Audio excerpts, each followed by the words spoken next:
नमस्ते everyone, share market च्यानलमा यहाँहरुले स्वागत छ। आजको यस भिडियोमा म तपाईहरुलाई जनरल इन्स्योरेन्स र अर्को सानीमा जनरल इन्स्योरेन्स कम्पनी बीच कम्प्यारिजन गरेर देखाउने छु। कम्प्यारिजन गर्ने बेला मैले 76-77 को फोर्थ क्वार्टरको रिपोर्टलाई चाहिँ बेस बनाएको छु। यी दुवै company non life insurance company हो र यी दुवै कम्पनीले सेभन बाट आईपीओ निष्कासन गर्नको लागि अनुमति पाइसकेको छ, जसमध्ये जीआईसी को असोज 11 गतेबाट आईपीओ आउँदैछ, तर एसजीआई को आईपीओ को डेट अहिलेसम्म फिक्स भएको छैन। प्राइमरी मार्केटमा इन्भेस्ट गर्नको लागि त्यति धेरै सोच्नु परेन, तर यही तपाई दोस्रो बजारमा यी दुवै कम्पनीको शेयरमा लगानी गर्नुहुन्छ त्यो बेला तपाईले यी कुराहरुलाई ध्यान दिनुपर्छ। र नर्मली हामी कुनै पनि कम्पनीमा लगानी गर्छौं त्यो बेला चाहिँ यी सबै इन्डिकेटरहरुलाई ध्यान दिने गर्छौं। यी दुवै कम्पनीको आईपीओ मा लगानी गर्नुभयो भने तपाईले म्याक्सिमम 10 किता पाउनुहुन्छ र 10 किताले त हामीलाई पुग्दैन। त्यसैले यदि हामीले दोस्रो बजारबाट यी दुवै कम्पनीको शेयर किन्न गयो भने त्यो बेला तपाईले यी सबै कुराहरुलाई ध्यान दिनुपर्छ। त्यो बेला तपाईले यो भिडियोले धेरै हेल्प गर्छ, त्यसैले भिडियो अन्त्यसम्म हेर्नु होला।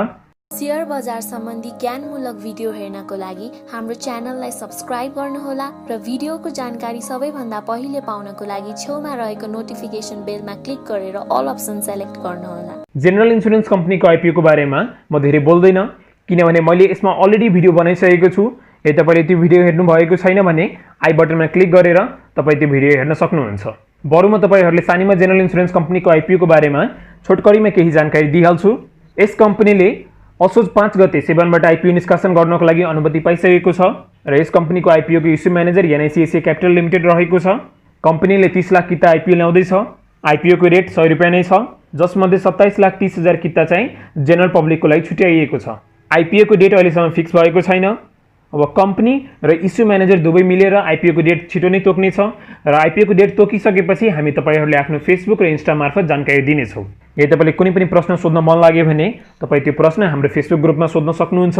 ग्रुपको लिंक डिस्क्रिप्सन बक्समा छ, लिंकमा क्लिक गरेर एकचोटी ग्रुप भिजिट गर्नु होला। सानीमा जनरल इन्स्योरेन्स कम्पनीको आईपीओ मा म्याक्सिमम 10 किताको लागि आवेदन दिनु होला, किनभने धेरै एप्लाई गरेर काम छैन। तपाईले पाउने भनेको त्यही म्याक्सिमम 10 किता हो, त्यो पनि गोला प्रथाबाट अलटमेन्ट हुन्छ। यदि तपाईको लकले तपाईले साथ दियो भने तपाईले सानीमा जनरल इन्स्योरेन्स कम्पनीको आईपीओ पाउनु हुनेछ, यदि साथ दिएन भने तपाईले पाउनुहुन्न। त्यसैले 1000 किता आवेदन दिनेले पनि 10 किता नै पाउने छ र 10 किता आवेदन दिनेले पनि 10 किता नै पाउँछ। यो हैन कि धेरै आवेदन दियो भने शेयर पढ्ने चान्स हाई हुन्छ र थोरै आवेदन दियो भने शेयर पढ्ने चान्स चाहिँ लो हुन्छ। लटरी सिस्टमबाट अलटमेन्ट हुँदा फेयरली अलटमेन्ट हुन्छ। एसजीआई र जीआईसी ले आफ्नो आईपीओ को लागि के रेटिङ नेपालबाट BB+ को रेटिङ पाएको छ र यस्तो रेटिङ पाएको कम्पनीमा तपाईले लगानी गर्नुभयो भने रिस्क चाहिँ मोडरेट हुन्छ। धेरै रिस्क पनि हुँदैन र थोरै रिस्क पनि हुँदैन। त्यसैले आत्तिनु पर्दैन। कम्पनीले BB+ को रेटिङ पाएको छ, अब यसमा लगानी नगर्ने, किनभने थुप्रै कम्पनीहरुले यस्तो रेटिङ पाएको छ तैपनि ती कम्पनीहरुको दोस्रो बजारमा मूल्य अलि राम्रो छ। अब यहाँ शाखाको कुरा गर्यौं भने जीआईसी को अल टुगेदर 39 वटा ब्रान्च छ, तर एसजीआई को जम्मा 18 वटा ब्रान्चेस मात्र छ। एसजीआई ले आफ्नो ब्रान्चेसहरु अझै विस्तार गर्नुपर्छ, किनभने यी दुवै नयाँ कम्पनीहरु छ र स्थापना भएको 2-3 वर्ष मात्र भएको छ र नन लाइफ इन्स्योरेन्स कम्पनीहरुमा ठूलो कम्पनीहरु छ जसले आफ्नो शाखा नेपाल अधिराज्य भरि नै विस्तार गरिसकेको छ। त्यसैले यी दुवै कम्पनीले पनि आफ्नो शाखा नेपाल अधिराज्य भरि विस्तार गर्नुपर्छ। अब म तपाईहरुलाई यहाँ यी दुवै कम्पनीको फोर्थ क्वार्टरको रिपोर्टको आधारमा यहाँ कम्प्यारिजन गरेर देखाउन जाँदै छु। कम्प्यारिजन गर्ने बेला मैले 76-77 को फोर्थ क्वार्टरको रिपोर्टलाई आधार बनाएको छु र कम्पेयर गर्ने बेला जहिले पनि सेम सेक्टरको कम्पनीहरुमा कम्पेयर गर्नु होला। यो हैन एउटा कम्पनी चाहिँ बैंक लिएर र अर्को कम्पनी चाहिँ नन लाइफ इन्स्योरेन्स लिएर यो दुवै कम्पनीहरुको बीच चाहिँ कम्प्यारिजन हुँदैन। कम्प्यारिजन गर्ने बेला जहिले पनि सेम सेक्टरको कम्पनीहरुमा कम्पेयर गर्नु होला। र अर्को कुरा, मैले यहाँ 76-77 को फोर्थ क्वार्टरको रिपोर्ट लिएको छु भने म अब कम्पेयर गर्छु 75-76 को फोर्थ क्वार्टरको रिपोर्टसित। त्यसैले जहिले पनि कम्पेयर गर्ने बेला लास्ट इयरको करस्पोन्डिङ क्वार्टरसित कम्पेयर गर्नु होला। अब कम्प्यारिजनको यहाँ सुरुवात गरौँ। यहाँ तपाई हेर्न सक्नुहुन्छ जीआईसी र एसजीआई को मैले 14 वटा इन्डिकेटर लिएको छु र जहिले पनि दोस्रो बजारबाट नन लाइफ इन्स्योरेन्स कम्पनी किन्ने बेला यी सबै इन्डिकेटरहरु ध्यान दिएर किन्नु होला। र दुवै कम्पनी मध्ये जुन कम्पनीले धेरै आफ्नो फाइनान्शियल ग्रोथ गरेको छ त्यो सबैमा मैले ग्रीन कलरले चाहिँ हाइलाइट गरिदिएको छु र ब्र्याकेटमा तपाई यहाँ पर्सेन्टेज चेन्ज हेर्न सक्नुहुन्छ। कति पर्सेन्टले त्यो कम्पनीको फाइनान्शियल इन्डिकेटर बढेको छ अथवा कति पर्सेन्टले त्यो कम्पनीको फाइनान्शियल इन्डिकेटर घटेको छ। जहाँ माइनस छ त्यहाँ बुझ्नु होला त्यो कम्पनीको फाइनान्शियल इन्डिकेटर चाहिँ घटेको छ। सबैभन्दा पहिले चाहिँ यहाँ पेड अप क्यापिटल दुवै कम्पनीको चुक्ता पुँजी 70 करोड नै रहेको छ र आइपिओ निष्कासन पश्चात यी दुवै कम्पनीको चुक्ता पुँजी 1 अर्ब पुग्छ। दोस्रो, रिजर्भ एन्ड सरप्लस। जीआईसीको रिजर्भमा 4 करोड 66 लाख रुपियाँ रहेको छ र कम्पनीले आफ्नो रिजर्भ 81% ले बढाएको छ। त्यस्तै एसजीआईको रिजर्भमा 4 करोड 98 लाख रुपियाँ रहेको छ र कम्पनीले आफ्नो रिजर्भ 101% ले बढाएको छ। यहाँ चाहिँ एसजीआईको रिजर्भ धेरै छ, त्यसैले मैले यहाँ चाहिँ ग्रीन कलरले हाइलाइट गरिदिएको छु। अर्को, बीमा कोष, इन्सुरेन्स फन्ड। कम्पनीले जुन आफ्नो क्लाइन्टबाट नेट प्रिमियम उठाउँछ त्योबाट केही पैसा चाहिँ इन्सुरेन्स फन्डमा राख्छ, जसले गर्दा पछि आफ्नो क्लाइन्टलाई चाहिँ पेमेन्ट गर्नु पर्यो भने त्यो इन्सुरेन्स फन्डबाट पेमेन्ट गर्ने गर्छ। जीआईसीको बीमा कोषमा 5 करोड 10 लाख रुपियाँ रहेको छ र कम्पनीले आफ्नो बीमा कोष 78% ले बढाएको छ। अर्को, एसजीआईको इन्सुरेन्स फन्डमा 5 करोड 73 लाख रुपियाँ रहेको छ र एसजीआईले आफ्नो इन्सुरेन्स फन्ड 93% ले बढाएको छ। यहाँ पनि एसजीआईको धेरै इन्सुरेन्स फन्ड छ र कम्पनीको जति धेरै इन्सुरेन्स फन्ड भयो भने कम्पनीले त्यो इन्सुरेन्स फन्डलाई अरू अरू ठाउँमा लगानी गरेर त्यहाँबाट आम्दानी कमाउने गर्छ। अर्को यहाँ चाहिँ कन्टिन्जेन्ट फन्ड छ। कन्टिन्जेन्ट फन्ड अर्थात् महाविपत्ति जगेडा कोष। कम्पनी कुनै पनि आपद विपदमा पर्यो भने त्यो बेला यो फन्डबाट पैसा चलाउँछ।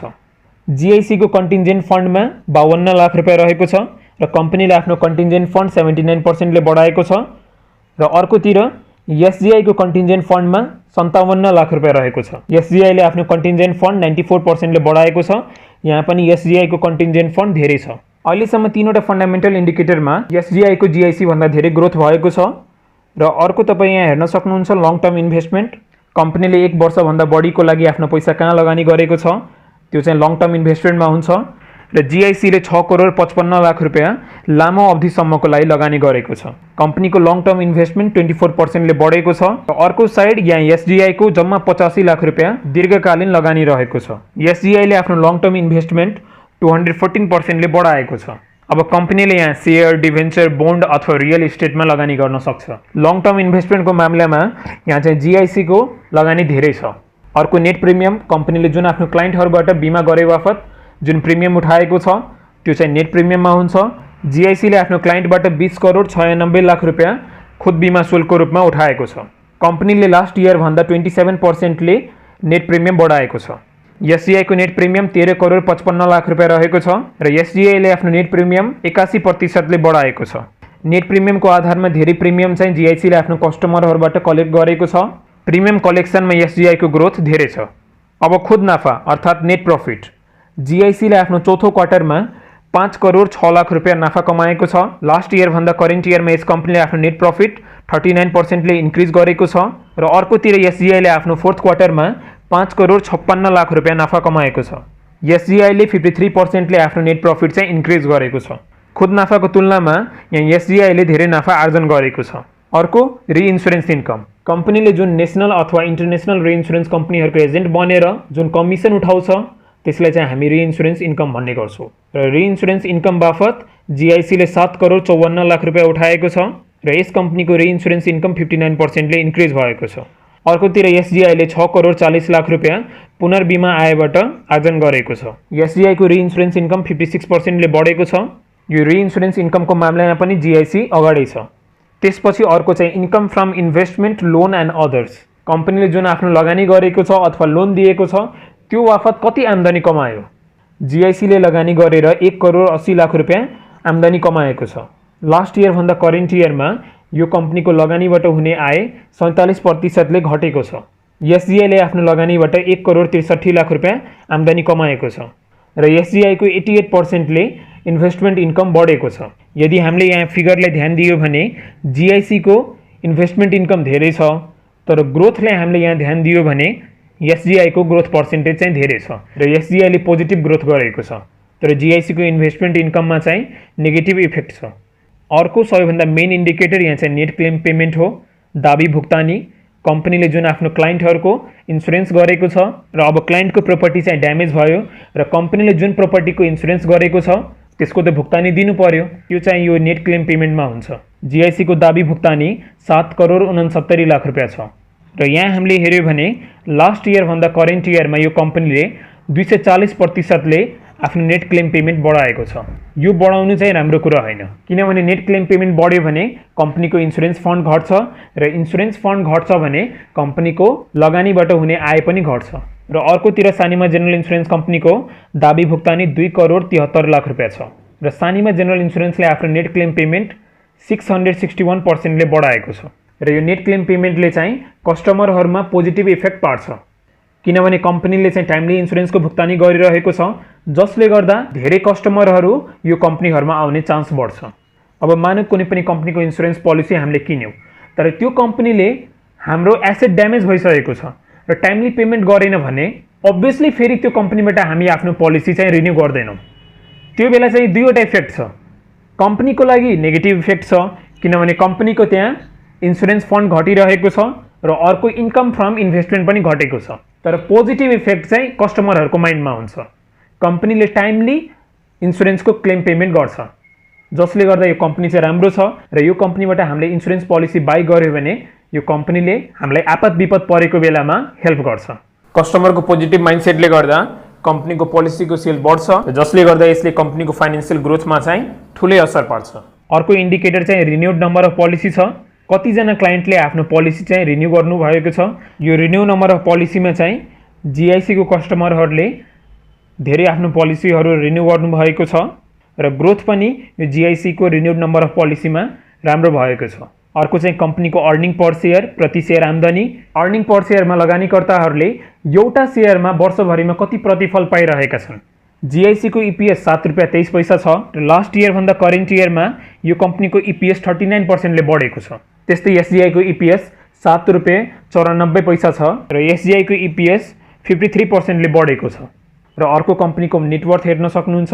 नेटवर्थ भनेको कम्पनीको जति एसेट हुन्छ एसेटबाट लाइबिलिटी घटाइसकेपछि जति बाँकी इक्विटी हुन्छ त्यसले चाहिँ हामी नेटवर्थ भन्छौँ र नेटवर्थ पर सेयर निकाल्नको लागि इक्विटीलाई चाहिँ total number of share outstanding कम्पनीको जति सेयर छ त्यतिले चाहिँ हामीले डिभाइड गर्यो भने त्यहाँ चाहिँ नेटवर्थ पर सेयर आउँछ। जिआइसीको नेटवर्थ 114 रुपियाँ छ। 100 भन्दा माथि नेटवर्थ हुनु भनेको राम्रो हो। र अर्कोतिर एसजिआईको नेटवर्थ चाहिँ धेरै छ। एसजिआईको नेटवर्थ 116 रुपियाँ छ। एसजिआईले आफ्नो नेटवर्थ 7.33% ले बढाएको छ। नेटवर्थ धेरै भएको कम्पनी राम्रो हुन्छ। र त्यसपछि अन्तिम financial indicator number of policy. कम्पनीले आफ्नो Q4 मा कतिवटा पोलिसी सेल गरेको छ। पोलिसी अनुसार जिआइसी चाहिँ अगाडि छ एसजिआई भन्दा। जिआइसीले आफ्नो चौथो क्वार्टरमा 57,803 वटा पोलिसी सेल गरेको छ र लास्ट इयर भन्दा करेन्ट इयरमा जिआइसीले आफ्नो पोलिसी 85% ले धेरै सेल गरेको छ। त्यस्तै एसजिआईको तपाईँ यहाँ हेर्न सक्नुहुन्छ। एसजिआईको जम्मा 42,383 वटा पोलिसी सेल भएको छ र ग्रोथको मामिलामा एसजिआई चाहिँ अगाडि छ। एसजिआईले 137% ले आफ्नो पोलिसी धेरै बेचेको छ। कम्पनीले जति धेरै पोलिसी सेल गर्यो भने त्यति नै कम्पनीलाई नाफा हुन्छ र साथै कम्पनीका स्टेक होल्डरहरूलाई पनि फाइदा हुन्छ। अन्तिममा एसजिआईले जिआइसीलाई राम्रो कम्पिटिसन दिएको छ किनभने एसजिआईको जम्मा 18 वटा शाखा छ तर जिआइसीको 39 वटा शाखा छ। तैपनि एसजिआईले राम्रो प्रगति गरेको छ इन कम्पेरिजन विथ जिआइसी। शाखा थोरै भयो भने अभियसली नम्बर अफ कस्टमर थोरै हुन्छ तर भविष्यमा एसजिआईले आफ्नो शाखाहरू विस्तार गर्नुपर्छ किनभने यति थोरै शाखाले चाहिँ कम्पिटिटिभ मार्केटमा सस्टेन गर्न चाहिँ गाह्रो हुन्छ। यदि हामीले सबै फाइनेन्शियल इन्डिकेटरहरूलाई ध्यान दियो भने अनि दोस्रो बजारबाट सेयर किन्यो भने तब हामीलाई कहिले पनि घाटा हुँदैन। फन्डामेन्टल एनालिसिसले तपाईँले आइडिया दिन्छ त्यो कम्पनीको सेयरमा लगानी गर्ने कि नगर्ने। यदि राम्रो कम्पनी छ भने तपाईँले आँखा चिम्लेर त्यो कम्पनीमा लगानी गर्न सक्नुहुन्छ। यी दुवै कम्पनीको इपिएस र नेटवर्थ राम्रो हो किनभने ठुलो ठुलो कम्पनीहरूको यति इपिएस र नेटवर्थ छैन तर ती कम्पनीहरूको प्राइस चाहिँ 700-800 रुपियाँतिर छ। अस्ति एउटा लघुवित्तको इपिएस चाहिँ 10 रुपियाँ तर त्यसको प्राइस चाहिँ 1200 तिर थियो। त्यस्तै अर्को लघुवित्त जसको इपिएस चाहिँ 54 रुपियाँ तर त्यसको प्राइस चाहिँ 1000 रुपियाँ। अब त्यहाँबाट तपाईँ आफै आइडिया लिन सक्नुहुन्छ। जसको इपिएस धेरै भयो भने त्यसले चाहिँ हाई डिभिडेन्ड पे गर्छ र कम्पनीले लगानीकर्ताहरूको कोषमा जति धेरै पैसा राख्यो भने त्यो कम्पनीको भ्यालुएसन त्यति नै धेरै हुन्छ। यो एनालिसिसबाट तपाईँलाई दोस्रो बजारबाट कम्पनी कसरी छनौट गर्ने केही हदसम्म आइडिया दिएको होला र दोस्रो बजारबाट कम्पनी किन्ने बेला आफैले फन्डामेन्टल एनालिसिस गर्नुहोस्। यो होइन कि फेसबुकतिर क्वेसन पोस्ट गरेर कुन कम्पनीमा लगानी गर्दा ठिक्क होला त्यहाँ सोधेर कहिले पनि लगानी नगर्नु। यदि तपाईँले त्यसरी लगानी गर्नुभयो भने अभियसली तपाईँको पैसा डुब्ने चान्स हाई हुन्छ। अब यहाँबाट मलाई थाहा हुन्छ नि यदि एसजिआईको प्राइस 900 रुपियाँ गयो भने जिआइसीको प्राइस 500 रुपियाँ मात्र छ भने त्यो बेला म अभियसली जिआइसीलाई चुज गर्छु। त्यसैले यसरी तपाईँले कम्पेरिटिभ एनालिसिस गर्नुभयो भने त्यहाँबाट तपाईँले आइडिया हुन्छ कुन कम्पनीमा लगानी गर्ने र कुन कम्पनीमा लगानी नगर्ने। भिडियो अन्त्यसम्म हेरिदिनु भएकोमा धन्यवाद। तपाईँले भिडियो कस्तो लाग्यो आफ्नो प्रतिक्रिया कमेन्ट गर्नुहोला। साथै आगामी दिनहरूमा यस्तै शेयर बजार सम्बन्धी जानकारी पाउनको लागि हाम्रो च्यानललाई सब्स्क्राइब गर्नुहोला र छेउमा भएको बेल आइकन पनि थिच्नुहोला, जसले गर्दा नयाँ भिडियो अपलोड भयो भने त्यसको जानकारी सबैभन्दा पहिले तपाईले पाउनुहुनेछ।